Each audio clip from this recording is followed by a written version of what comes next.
Magandang hapon sa mga panauwi na naririto, guro, prinsipal at mga magulang. Ngayon, ang pinakamasayang araw sa ating lahat, nagagraduate.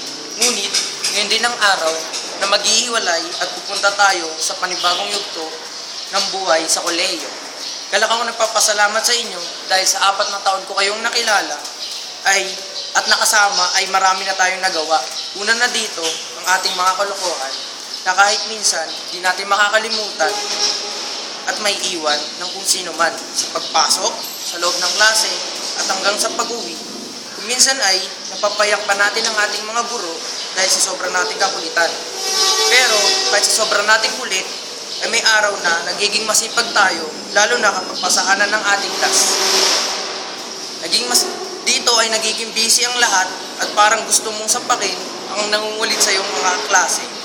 May araw din naman na pagkasama mo ang mga tropa at kaibigan mo ay parang timang na kung saan grabe kang makatawa at parang wala nang bukas. Pero iisa lang talagang nagpatatak sa ating mga isipan. At yun ay ang ating retreat na kung saan doon tayo ay pinaluha at namaga ang ating mga mata.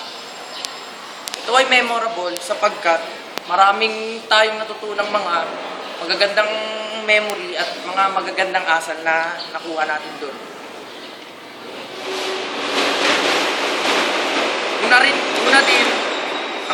Una din sa pinakamasaya ang ating field trip na naging pinakamasaya talaga sapagkat marami tayong kakulitan at ingay na naganap, mga kalokohan at mga ginawa natin inaasahan. Bago nga pala, kaway nandito na ako sa Intablog, ipapasalamat na ako sa aking aking ama't at ina na nagtiyagang magtrabaho upang makapag-aral ako sa eskwelahan ito, upang matupad ko ang aking mga pangarap at magkaroon ng magandang buhay. Salamat sa inyo at naway matupad na natin ang ating mga pangarap. Salamat po.